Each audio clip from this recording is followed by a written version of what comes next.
A fully upgraded Tushita just deleted a max level player in 3 hits. Same sword, same C. The only difference was one mechanic the game never taught you. You have probably seen it. Some player in the 3rd C is running the exact same sword as you, maybe a Tushita or a Dark Blade, and they are hitting for almost double your damage. No different fruit, no crazy race, just more damage out of nowhere. The reason is the Blox Fruits weapon enchant system. The game does not explain it, there is no tutorial. Most players grind from the 1st C all the way through the 3rd C and never touch it once. That ends right now. In this video, I am breaking down exactly what weapon enchanting is in Blox Fruits, how every tier works, which swords benefit the most, how it stacks with Buso Haki and Dragon Talon, and the mistakes that are costing you thousands of damage per hit right now. This is the complete Blox Fruits sword upgrade guide. Nobody else has actually sat down and explained properly. If you want the full bald Blox Fruits damage boost from your build, you need every single thing in this video. Let's get into it. So first, what actually is weapon enchanting in Blox Fruits? The system is called Enhancement, and it is completely separate from Buso Haki. A lot of players confuse the two. Buso Haki is the black coating on your body that reduces incoming damage and lets you hit Logia users. Enhancement is a direct upgrade applied to your sword that raises its base damage output across every single move and basic attack.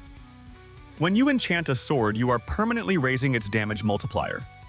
There are 4 enhancement levels. Level 1 through 3 are available from the blacksmith NPC in the 2nd C, who is located in the Kingdom of Rose near the cafe area. Level 4, which is the max tier, requires you to be in the 3rd C and visit the blacksmith there. Each level costs fragments and belly. Level 1 costs around 50 fragments. By the time you hit level 4, you are spending close to 500 fragments total across all upgrades. That sounds like a lot, but here is the number that matters. A fully enhanced Tushita goes from dealing roughly 6,500 damage per Z move hit at base to over 1,000 damage per Z move hit at max enhancement, and that is before Buso Haki even factors in. The Blox Fruits damage boost from max enhancement alone is nearly 40% on top of your base stats.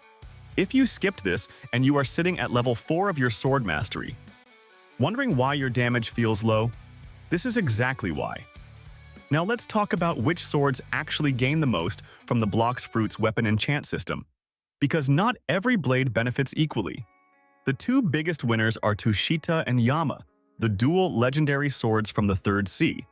Tushita drops from Longma with roughly a 10% chance, and Yama requires you to complete the demon puzzle on the floating turtle island. Both of these swords have the highest base damage ceiling in the game among obtainable weapons, which means every percentage point of enhancement multiplies into a much larger raw number compared to weaker swords. When you fully enhance Yama to level 4 and pair it with max Buso Haki, the X move hits for over 9,000 damage on a single target. That is before combos. Dark Blade also benefits heavily from enchanting, but since it is tied to the Game Pass, it is in a separate category. For free-to-play players, Tushita and Yama are your enchanting priority. Buddy Sword from the 3rd C is a solid mid-tier option that many players sleep on too. It does not reach Tushita numbers, but at max enhancement, it punches well above what most people expect from it in C3 boss fights, like the one against Rip Indra. The rule is simple. The higher the sword's base damage, the more total damage you gain per enhancement level. Always enchant your best sword first before dumping fragments into anything else. Here is where it gets genuinely broken. Weapon enhancement and Buso Haki do not just add to each other, they multiply together in the damage calculation. Buso Haki in Blox Fruits has its own mastery system up to level 340, and at max Buso your attacks deal significantly more damage and reduce incoming hits. When you stack max level 4 enhancement on a Tushita with full 340 Buso Haki, the combined multiplier on your sword moves is massive. Players who tested this after Update 20 reported Tushita Z move damage jumping from around 6,000 at 0 enhancement and 0 Buso to over 14,000 at max enhancement plus max Buso on the same target with no other build changes. That is more than double the damage from 2 systems most players ignore entirely. Now throw Dragon Talon into the mix. Dragon Talon is one of the top-tier fighting styles in the 3rd C, unlocked by talking to the Ancient Monk NPC and completing his quest.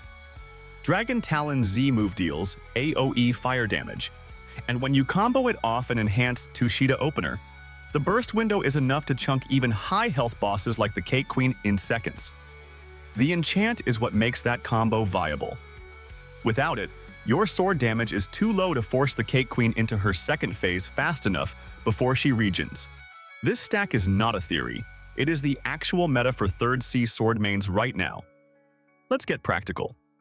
Finding the blacksmith NPCs is where most players get stuck, because the game gives you 0 markers for them. In the 2nd C, the blacksmith is in the Kingdom of Rose. When you spawn on the main island, run toward the large building near the quest board and the cafe. The blacksmith is just inside or right outside depending on your server version post, update 17. He handles enhancement levels 1 through 3. Each level requires both belly and fragments. Level 1 is 50 fragments and 25,000 belly. Level 2 is 100 fragments and 50,000 belly. Level 3 is 150 fragments and 75,000 belly. In the 3rd C, the blacksmith who handles level 4 is located on the floating turtle island. He is near the main town area on the lower platform. Level 4 costs 200 fragments and 100,000 belly. Total investment across all 4 levels is 500 fragments and 25,000 belly per sword. If you are grinding C3 raids for fragments, you can realistically hit that total in 2 to 3 hours of active play. Raids against the Cake Queen or Cursed Captain drop between 100 and 200 fragments per clear depending on your raid score. The belly cost is nothing for a 3rd C player. The fragment cost is the real timer. Prioritize your main sword first. Do not split your fragments between 2 swords early. Get 1 sword to level 4 before touching a second one. That single fully enchanted sword will outperform 2 half-upgraded swords in every situation. The last thing I want to cover is the mistakes, because even players who know about enhancement still waste it constantly. Mistake 1 is enchanting a sword you are going to replace. If you are in the 2nd C and you drop fragments into enhancing a gravity blade or a Coco, those fragments are gone when you upgrade to Tushita in C3. Wait until you have your endgame sword locked in before spending a single fragment on enhancement. Mistake 2 is ignoring Buso Haki mastery while you enchant. If your Buso is at level 50 and your sword is at level 4 enhancement, you are leaving half the value of that enhancement on the table. Train both systems in parallel. Mistake 3 is thinking enchanting helps fruit mains. It does not. If you are running Leopard or Dragon Fruit with no sword moves in your combo, enhancing a sword does nothing for your damage output. Enhancement only applies to sword moves and basic sword attacks. Fruit damage is calculated completely separately. Now for the full recommended build. 3rd C sword main. Tushita at level 4 enhancement. Buso Haki at 340 BC mastery. Dragon Talon as your fighting style. Mink Race for the speed boost on V4 to close gaps in PvP. Swords stat at 2450 if you are running a pure sword build. That setup with the full Blox Fruits weapon Enchant active will get you competing with fruit mains in C3 PvP and clearing solo raids on bosses like the Soul Reaper and Island Empress without a sweat. This is the build. Now go build it. That is the full Blox Fruits weapon Enchant breakdown. Enhancement tiers, the right swords, how it stacks with Buso Haki and Dragon Talon, where to find the blacksmiths, and every mistake to avoid. The Blox Fruits damage boost from this system alone is enough to completely change how your build performs in 3rd C. Most players never figure this out. Now you have the whole picture. If this actually helped you, drop a like. It takes 1 second and it genuinely helps the channel. Subscribe to Roblox today for daily Blox Fruits guides, just like this one, and comment below what sword you are running right now. I want to know if you are already on Tushita or if you are still grinding toward it. See you in the next one.